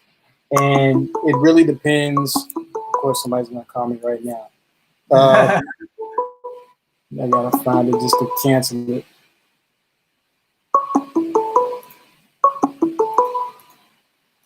Okay. The hot style of all time. I hear that jingle. Yeah. And so, like I said, it depends on what it is your end goal is with whatever, and who you're servicing, right? Right. And just listening to the people that you're servicing, as long as you do what's reasonable for your audience, then I think you'll end up winning every time. But for a lot of people, sometimes I don't think that they find their audience enough. I don't think they devote the time to find their right audience sometimes, and so they quit prematurely before finding the audience that they need. Certainly, absolutely. I think that, and so and it goes back to what you're saying before about making sure that you're finding that you're devoting everything that you have in terms of what you're watching as well. So it's like I don't care if you're trying to make B movies, you know what I'm saying? But watch effective B movies. Yeah. Was it effective in terms of what it was trying to accomplish? What was it? Sharknado. Sharknado was meant to be a B movie of all B movies. You know, it was meant to be ridiculous. It was meant to just kind of be like, really, bruh? Like, it accomplished what it's supposed to accomplish. Yeah. Is this really silly movie that had, you know, it was just like the ultimate B movie. And it was just great. It's great. But some B movies that attempt to be B movies don't succeed that way. Like, to where it is straight up unwatchable. Yeah. You know, like, it's not even like a good, they're just boring. You know, like, there's one thing to be like bad at something, you know, but that's fine. But for you to be boring, that's what you really don't want. Here's the thing, though, right? And so I always give credence to the creator. Yes. And I do that from the standpoint of, I mean, you're in the process now, right? Yeah. When critiquing is easy, especially if you haven't done the work. Sure. And so even bad movies, I give them credit. Sure. And some people is like, okay, you've had enough practice, you should be better. But come on, Spielberg, what's going on? I give credit to those that actually put in the time to create, because sometimes, one, the fact that they completed anything is a miracle in and of itself. Yes. Right. Because it's a lot more work than most people give it credit for. Oh yes, it is. And two, sometimes you're too close to the project to really see the problems. Yeah. Right? Because you're so close to it, you're so in love with your own vision sometimes that it's very difficult to see what needs to be fixed. Yeah. Yeah. I found that happens a lot with because like I don't like it when like I'm like, oh man, I'm sorry, that's the especially for gaming. Like game development is it's one of those things where it is really, really cool, but like almost only when it's done. Yeah. Like it is just a total nightmare before then. It's really super rough. So when the game is bad or whatever, you know what I'm saying? It depends on what kind of bad it actually is, right? So it's kind of like the philosophy of like, you know, the bad movie that's so bad it's actually good. Yeah. That's what I'm talking about. It's like it's fun. We see where the person was going with it. You see that, you know, this could have been interesting. You know, in an alternate universe, this could have been really, really interesting. You know, but the execution of it, or scheduling of it, or all these other little factors, studio meddling, whatever it may be, you know, just kind of killed it in terms of its effectiveness. And it's like, man, that sucks, you know. But this is effing hilarious, you know. And like, it's one type of movie, but because you can see the sincerity behind it, you know. It was sincere. It was a sincere effort, and I think that when there's a game or a movie or whatever it is that has a sincere effort behind it, you can always tell. But when you have something like, you know, that has no soul, that has no idea, it is so by the numbers and so just trying to be the most agreeable. I call it a beta movie. It's just beta. There's nothing, you know what I'm saying? Like, this is beta. It's just like, well, guys, whatever you want. Like, it's this that kind of thing. You know what I'm saying? Like, ugh. But just think of it like this. I can't remember who said it. There are so many bad movies that are made on a consistent basis that you have to appreciate the good ones. It's just like music. You know, you mentioned rap. Music is the same way. I mean, anybody can create anything, right? Yep. And so it takes time and effort to figure out, you know, how to make it well. And the problem with again is just like finding your audience. It is like I guess like how storyboarders put it. There's like everybody has 10 bad movies in them or 10 bad scripts in them. So the faster you get those out of your system, the better. And most people haven't even made 10 anything. Right. And that always irritates me about, people like who just want to like berate someone, because I don't like that just personally, because again, me being, a Bible thumping weirdo and everything, like like I'm like, yeah, this person is a bit of a schmuck, but Jesus died for him, so what I'm saying, like this person has value, and I think that because the logic of he's on the TV screen, so let's just go ahead and fillet him. Like, no, don't do that either. You don't really make it worse. So like, so I just never did like how people are so flippant when it comes to when art doesn't work out. You know what I'm saying? I can get behind criticizing a studio, because I see studios just neuter a project, because again, they're trying to have as low risk as possible in terms of what they're trying to produce. But when they end up producing is something that's completely and totally forgettable. And because of that, no one likes it. It's forgotten. And that's like the worst sentence. So like, you can have a movie as bad as The Room. Have you heard about it before? The Room? I think. Yeah. It's considered to be the worst movie of all time. Okay. It is so bad, but that's what makes it so good, is that this guy, independent filmmaker, put up his own money for his movie. Like, I think it was like a couple mil he put into this movie. Okay. And it was the most god-awful thing that you will probably ever see in your entire life. Like, it was bad.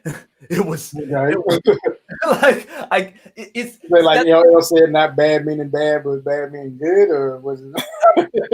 It was an awful movie. It was so awful, right? But that's what made it absolutely hilarious, and people love that movie and love him for that. It's the kind of movie where you had to see it to actually believe it and understand it. You're like, because you're like genuinely perplexed, like, how was this actually made? How did this sit inside of a human brain and brains? And they're like, that's a take. like some things just baffle you, and that movie is genuinely baffling when you look at it. Because so the guy that wrote the movie is actually the star in the movie, and the director put up all this money for it, you know what I'm saying? And it's just, but he dang dashed it. Yeah, exactly. It's such a train wreck. It's one of the best things you'll ever see. It's terribly, terribly awful, and it's still the best thing. So I can get behind creation like that. It's like, what the F are you thinking? But when it's real, to me, real bad, it's just like boring bad. Like, you just try to play everything by the numbers. You know what I'm saying? You did a ton of different, market research, and you pooped out this thing that looks just like everyone else's stuff, and you try to fit in to stand out. Like, that logic doesn't even work on paper anyway. So, you know what I'm saying? I don't know. I wonder about those, and there has to be something to it, though, if that model works, right?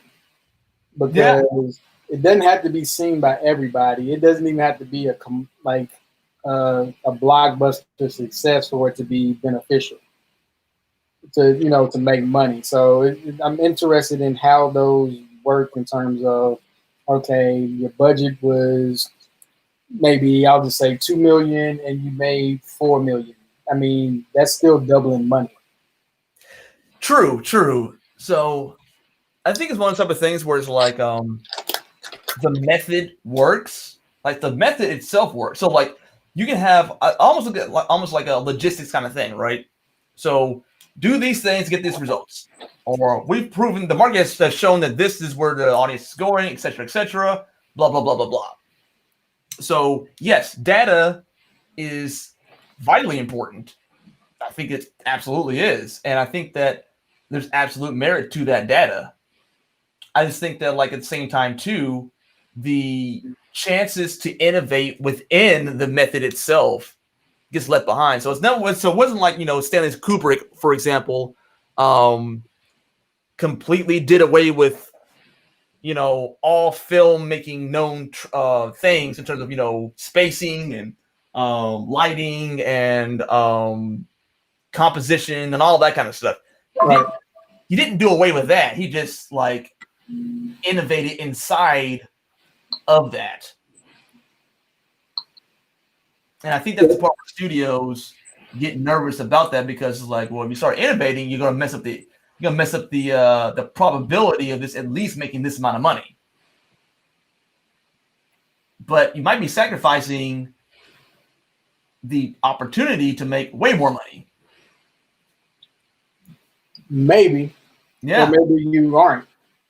Yeah, and maybe you're just dead wrong too. So that's kind of that's the struggle right there. I think with a lot of studios and artists is that, because I do think that studios have their value too, because like there was The Matrix. There was the Wachowskis with the studio, and then there's the Wachowskis without the studio. Yeah. So like The Matrix, the first Matrix movie, or even M. Night Shyamalan.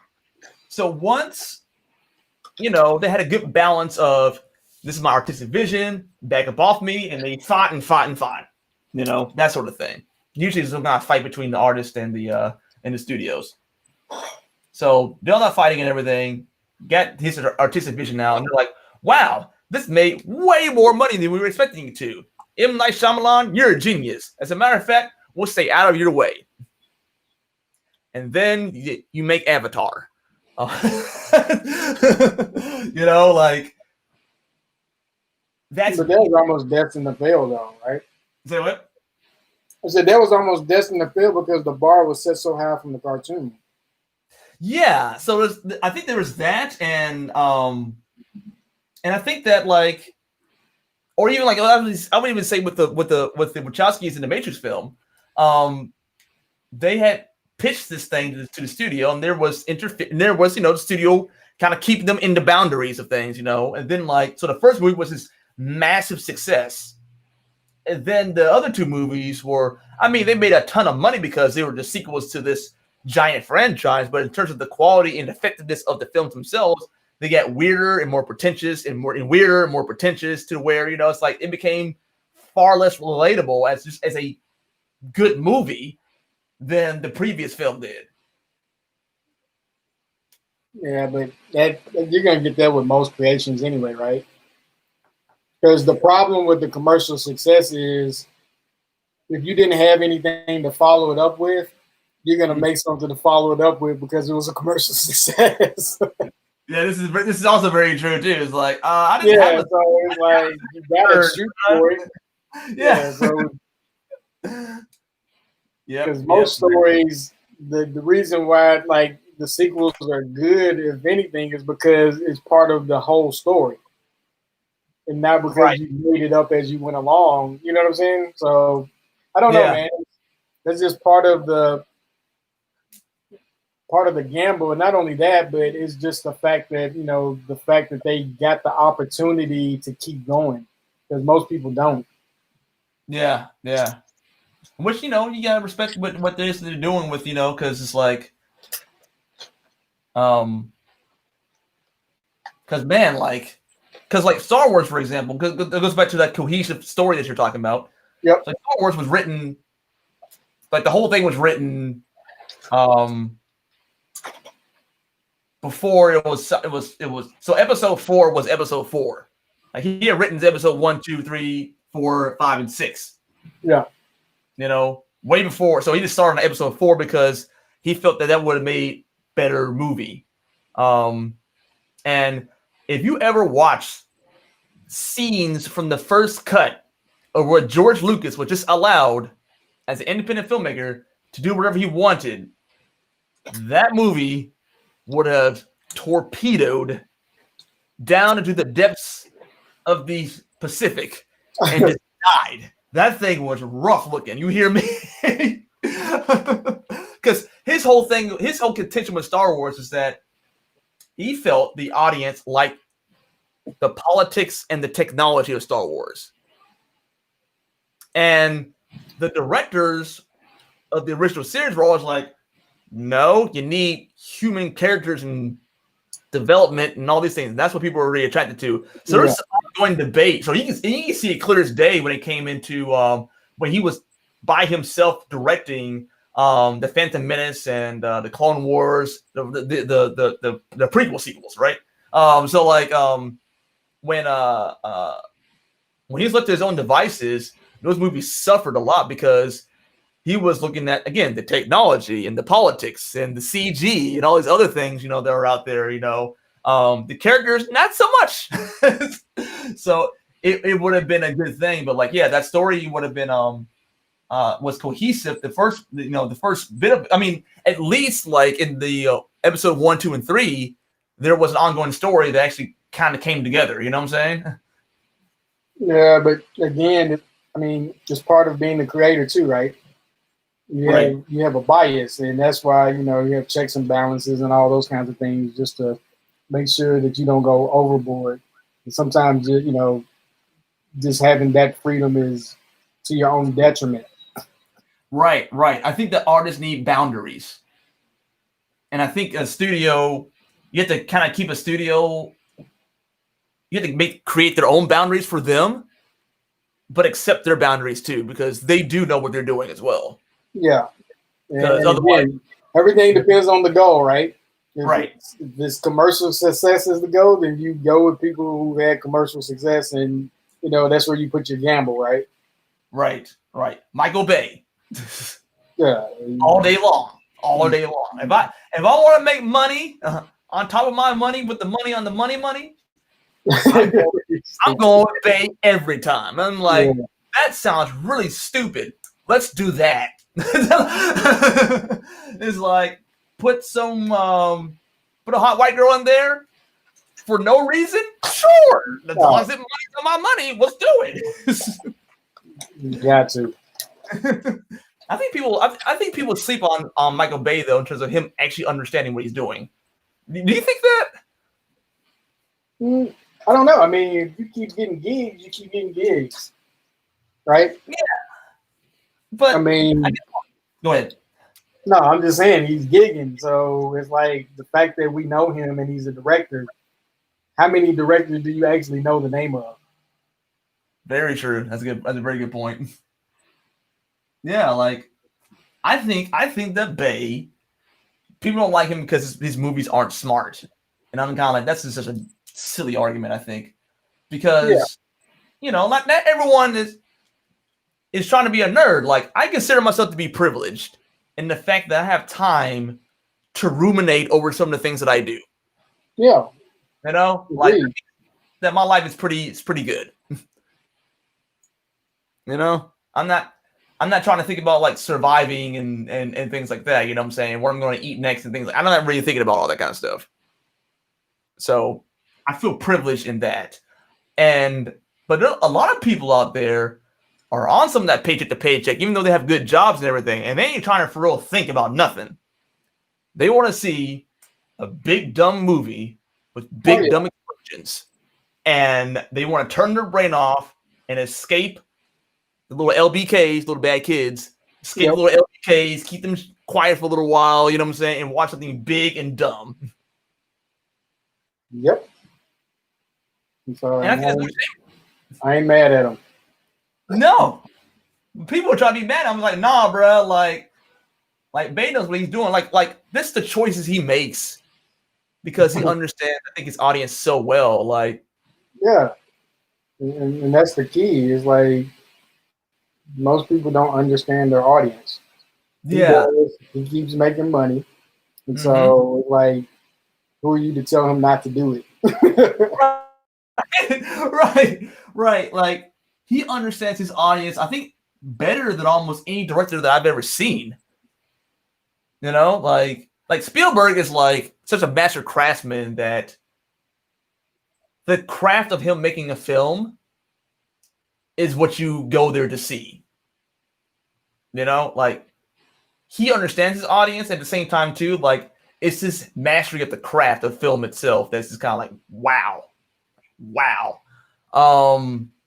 But like as far as just putting together a montage of things that your typical American would love, just on a biological level between, you know what I'm saying, men and women demographic. Yep. He has that down to such a science. I mean, it sounds base and or whatever, but to me, it's wisdom. If the goal goes back to what you're saying, if the goal is to make money and make a lot of it, I'm going to need buff dudes covered in sweat. I'm going to need explosions. Yep. I'm going to need some cool CG effects. I'm going to need a simple evil versus good story. And I'm going to need some hot white girls in it. And maybe throwing some American flags in there. Bam. Yep. And a montage at the end, right? Yes, and a montage. And some and whatever music is trending at the time. So, you know, whether it be dubstep or trap house or whatever it is, you know what I'm saying? Like we're throwing it in there to the soundtrack, you know, and but that's what pulls in the money. And when you look at Transformers, you see it all there. Yep, that's the first movie I was thinking about. Yeah. You know, look at Bad Boys. You know what I'm saying? It didn't have white girl in it. You know what I'm saying? But like, you know, it had, you know, some measure of, you know, hot girls in this scene or hot girl in that scene. Fast and the Furious. I mean, Michael Bay didn't make that. You know what I'm saying? But like, Fast and the Furious is nothing but a collection of things that most Americans like. Yep. Tough dudes for the men and the women. Yep. Cars, power cars, and a very simple good guy, bad guy story. Keep the dialogue super simple. Yep. It's not a mystery. Yep. Think about it. There's no mystery involved in any of it. Nope. Pretty straightforward. There's the bad guy. We got to get the bad guy. Yep. So this is one of the things I've been thinking about as an artist too. Is like, and tell me what you think about this. I call it the Michael Jackson effect. Okay. So to make a real huge thing, like really huge, like dummy huge, you've got to combine the thing that everyone loves and sneak in a message. Yeah, it's always got to be communicated. It's got to almost be communicated non-verbally. You know, we were talking about film or whatever, but like, if you want a commercial success, then yeah. So like, I think one of the things that made Michael Jackson so successful is the fact that he would make these little pop songs that were so catchy. Oh my God. But when you listen to the lyrics, he's dropping some knowledge. Yeah. You know? So you talking about baby mama drama and things like that, you know? You just want to be starting something. You know what I'm saying? Like he's coming at some he's coming at some people, you know what I'm saying? Like, don't think maybe if you can't feed your baby. Yeah, I know. You know what I'm saying? Like, you don't have the baby. Yeah.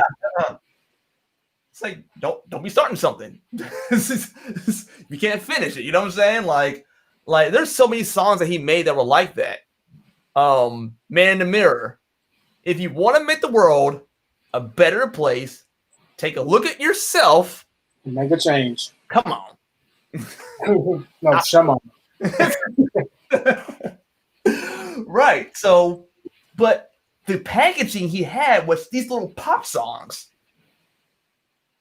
And he could dance to it, and you could sing to it, and you know what I'm saying? But at the same time, too, like, it appealed to everything. So it appealed to a certain kind of morality. It appealed to values. It appealed to, you know, something to kind of think about as you're singing along with the song and everything, you know? So you like, if you want to chill and listen to MJ, you could do that. If you wanted to actually, hear a good message that might, change your life, you could do that because the MJ, he was crossing all the boundaries in terms of, what he was doing. So, Plus, he was super talented, so you can't take that away either. oh no, not at all. That helps. Yeah, that definitely helps. Yeah. Yeah. You didn't see Tito making a change like that, so. Not that this Tito, you know what I'm saying? He did his thing, but I'm just saying. I think that the thing about Mike is that he would never stop learning. Yeah, I mean, he was just talented. I mean, dude, sometimes people, it just made me think of an episode of Black Dynamite. But people forget how talented of a kid that he was. He was like literally genius level singer as a kid. I mean, had it not been for that, he wouldn't have been the Michael Jackson of today. He was just always talented. Right. Like he was something, man. He really was. It was like the dude could actually sing. Yeah. Sing. Dance moves were. I mean, he was always learning from dancers. Like he said, all of that. He said he had the moonwalk from a bunch of kids out there. I forgot where he said what country he said. I mean, he may have been in the U.S. I'm not quite sure, but he said he like picked that dance move up from some kids on the street. Yeah, the first person on TV to do it was the dude from Shalimar. Because I saw that the dude that used to be in Jody Watley's crew. Oh, word? Yeah, he was the first person to do the reverse camel walk on TV. Wow, that's crazy. Did not know that. On the Soul Train. Well, there you go. But I still think that speaks to him not being afraid and not having so much ego to not learn to still keep on learning. Yeah, no, agreed. Yeah, I mean, he was always perfecting his craft, so you got to give him props for that. Yeah. Because I think that going back to what you're saying before too. Like I think there's a lot of really talented people that we both know, and sometimes they're not willing to actually learn to get to the next step. They be satisfied where they're at. You know what I'm saying? They don't think they have to learn anything new. It's part of the journey, man. Mm-hmm. Yeah, I took my screen off because I got to send some stuff. So okay. So I didn't. Yeah, I wasn't trying to show the proprietary stuff. Okay. Yeah, let's not do that. But, yeah, man. So, how many pages have you completed thus far? Let's see here. 1, 2. Hold on a second. This has how many here?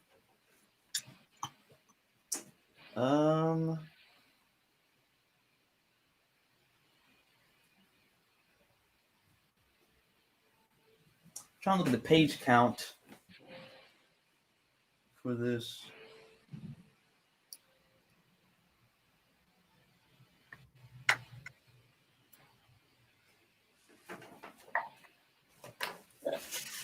Hold on a second. I'm going to look it up. Yeah, don't worry about it. Give me an estimate, man. You don't have to be exact. Well, I'm curious myself now, so I want to figure it out. Because that's always a good question. Because like I said, if I think about too many things at once, it overwhelms me very, very easily. So therefore, I try to be very single-minded on, okay, if I just do this, then this will happen. So I just be like, I don't know. I just know I'm trying to do 1 page a day until it's done. That's all I know. Yeah, I'm with you, bro. Because, man, I will get super overwhelmed. Because, again, my brain processes everything at the same time, like, that way. So I just have to be very, very careful when it comes to that. But when I look back at my stack of paper over here, I'm kind of like, dear God, what have you done? So I'm trying to get the page count inside of a ream that I get for that paper. Gotcha. Yeah, so if I can know what that is, then I can know just how many I. So have you started the process of coloring it, or is it going to stay black and white? I'm going to color it. Probably coloring it would be the last thing that I do. I'll go ahead and. You gonna do that digitally, or are you gonna keep it traditional? I'm going to do it digitally. Yeah, I know a lot of people they'll draw, traditionally, and then digitally do the coloring.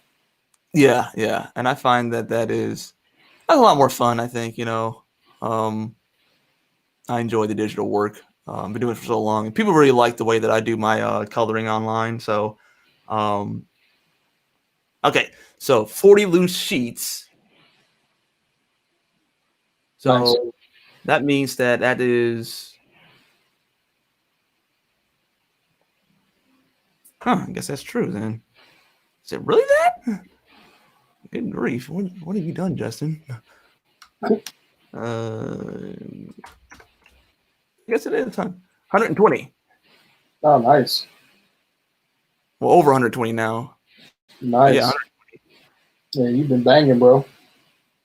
and that's the thing about it is like just that steadiness. It's like what we're talking about. Just do a little bit of The power of consistency, right? Man, like I struggled with that. I was on that struggle bus with that stuff, man. Like, but just do a little bit every day, and that's exactly what this is. So it's it's been a journey. It really has been.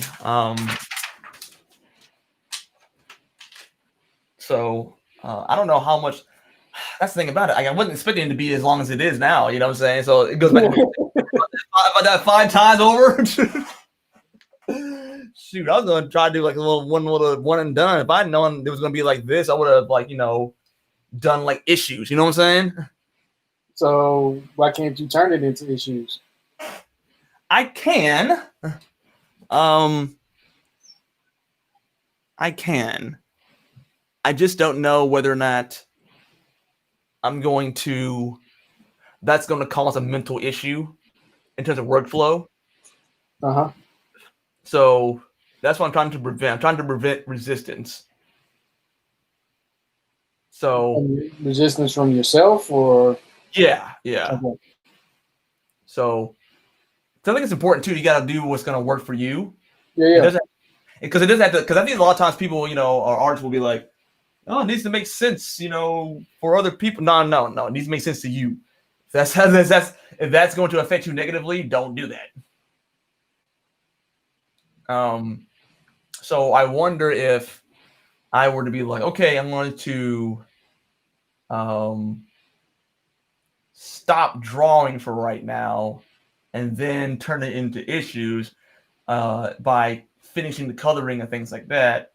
Then I know for me that it would be too much for me to color and then draw on top of that too, just in terms of time and things like that, So I'll probably just need to do it. So being single-minded, I just need to do one thing or the other. Yeah. So what I'll end up doing is I'll draw the whole thing out, ink the whole thing out. Then I'll go back and scan what I scan in terms of that batch, and then I'll color it. And one of the things I've been doing too is that I'll actually, if I have minute details, I'll take a Copic marker, and then what I'll do is I'll go ahead and color in those EDB little details. So I'm not sitting there, with my mouse clicking away at these EDB little spots. You know what I'm saying? Yeah. So like debris, things like that. But that's the only coloring that I really do is that I try to. But I've been tempted sometimes to actually use the Copic markers. You know what I'm saying? Just be like, we'll be done with it.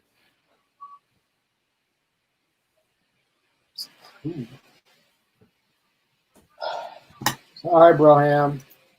I think I'm tapped. I gotta, refocus my brain to get this project emailed off. So.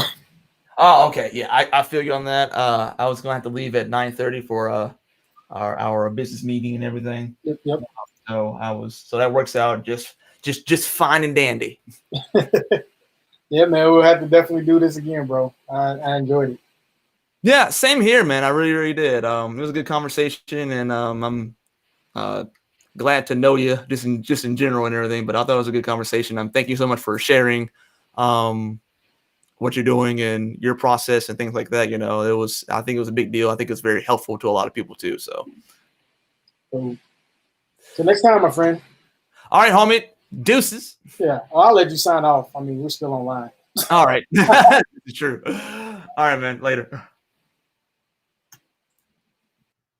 But anyway, guys, that was Lafe Taylor. He has a Instagram. What is his Instagram? Let me check here. Goodness.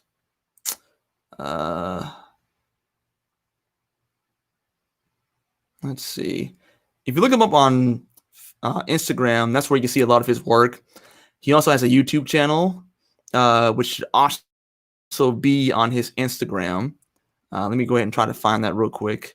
But Lafe, this is Lafe Taylor. I didn't think it was anything fancy. But Lafe Taylor, he does a lot of his work up there. He has some links on there too. Definitely check his stuff out. There's a lot to learn there, and he's a true craftsman when it comes to this kind of thing. He really is. I think he also has another page called Lafe Space. But truly, he's a real deal when it comes to design and doing what he's doing. So I can't say enough good things about him. Obviously, that's why I'm still going on about him. But check out his stuff on Facebook and also on Coinda. He also hangs out there for Coinda. It's a startup organization that he started with my man Lamar Wilson, aka L Wiggles. But yeah, those are all the vitals. Those are all the things. You can also follow me on Instagram as Justin Fox Media and all that good stuff too. I really hope you guys enjoyed it. I hope very much you guys learned some good things from Lafe in terms of what his process is and what we've been doing together and everything. And I will catch you guys in the remix. So